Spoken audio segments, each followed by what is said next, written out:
The big question everyone's asking is, what makes branded residences such a compelling proposition? Whether it's fashion or home, cars, technology, brands drive people. You know, that's what TV advertising is all about. And people are seduced by that.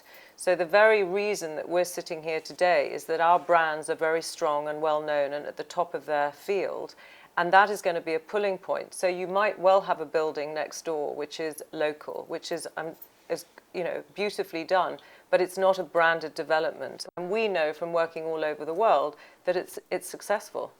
And there's no reason why it shouldn't work here in Mumbai. We do see it, we genuinely see it all over the world. People actually are choosing to move into our buildings not because they intended to move, because they feel it's an increase in their quality of their lifestyle, which is, you know, their home. Their home is the most important place in their life. So Kelly, coming to you, India is actually a market of contrast. I mean, if you look at a typical Indian consumer, he feels an intense need to have traditional elements around him, but yet he aspires to be global. In your design philosophy, how do you manage to actually cope with this particular paradox? You know, people aspire to something that is international. And I think all over the world, not only in Mumbai or India, people are looking for a different way to live. Luxury has so many different examples, if you like, of luxury. You know, people's belief of luxury in the past is gold, it's carvings, and it's lots and lots of furniture.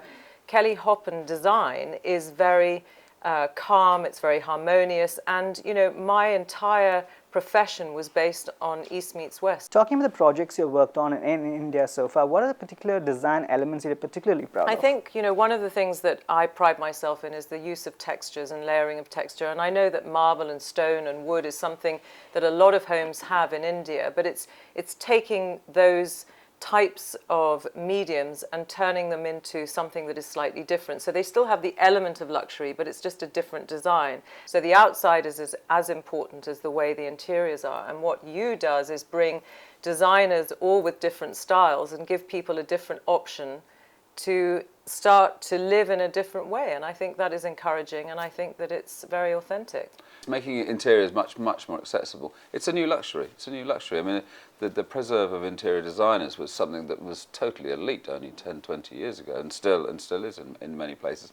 And what we've tried to do is we've tried to make it more available and bring it into a completely whole lifestyle. And this is where we were just talking earlier about brand, how brand starts to slip into to residential. It's interesting, there are brands in almost every other facet of products in the world, and yet we now have this word brand in residential. But also it's quite interesting because in parallel to that, if you think about fashion, you think about India and people wearing, you know, saris and whatever. Now people look at brands, you know, Burberry's, Gucci, Prada. People are wearing different clothes. So in essence, they're wearing different homes. It's exactly the same. It's the way the world is moving.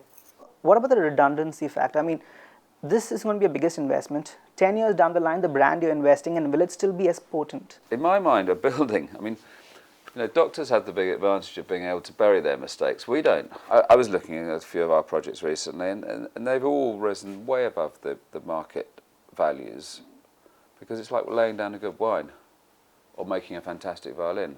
You know, property is not a wasting asset. You're not buying a boat or an aeroplane. you're actually buying something that, if you buy right, will appreciate in value. We can go to any of the great buildings in New York that were built in the 20s and 30s. They've all appreciated way above their neighbours, their neighbours have generally been knocked down and replaced. They should appreciate. Look how we've appreciated in value. Look, as we got older, we look younger as we get older. If I were to ask you for 3 key features that you find the most intriguing about designing for an Indian clientele, what would it be? The Vastu is very important. So this has always been something where we've worked with them very closely, which initially was quite restrictive for me, because they would say something, a bed or a sofa had to be in a certain place, and I'd be going, oh no, but once you kind of understood the reasons why. And I think that always the kitchens, in terms of how people cook, we often have to build 2 kitchens, one for prepping and spices and things, and that was just something that we've seen noticeably when we've worked for them. Other than that, there is nothing different from designing for somebody that lives in New York, Paris, London, Hong Kong. It makes no difference, because luxury is a state of mind. It's a way that you want to live. It's what you want to experience. So, In India, you're dealing with families, and on Yeah, big scales, which is different. And you're also dealing with something of a changing world in families in India. I think that's a really good point, actually, because I do think that it's changing here, where the younger people are buying homes that they want to live in with their family rather than all the relatives. And I think that John's got a really valid point. So this is a question to both of you. What is an Indian home buyer looking for, according to you? Well, for me, people are looking for luxury and quality, and they're looking for a place that they feel comfortable in. It's got to have all the amenities. You've got to be able to have kitchens that you can cook Indian food in. It's got to have the amenities that work with this culture. But I think, in essence, anywhere in the world where you buy a luxury home, your needs are pretty similar. It's just going to be, slightly adapted to whichever country you're in. It's a human luxury as well. It's not only all the design, which is a very important piece of the human luxury, but it's also building a building which, in the home, you're totally in your cocoon, you're in your nest, you feel completely warm. But outside, you've got like-minded people that you meet, and that's that's a complete theme amongst all of our projects. Going ahead, what are YOO's plans in India? I mean, you're already tied up with these few projects. Are we looking at hospitality? Apart from residential, are you looking at anything else? We're doing more and more hotels. We're doing more and more hotels now. We're very lucky. I mean, we're working with the greatest developers, Loader and so a couple of the others in India, and we're very, very happy with how things have been going. And I hear we were practically one of the first here, so it's quite a strange thing to start off this trend. And equally, though, I totally understand the way Indians have picked it up, because as we've said, there's a great desire to absorb in international styles and international skills and all these things, and I very much hope we do more.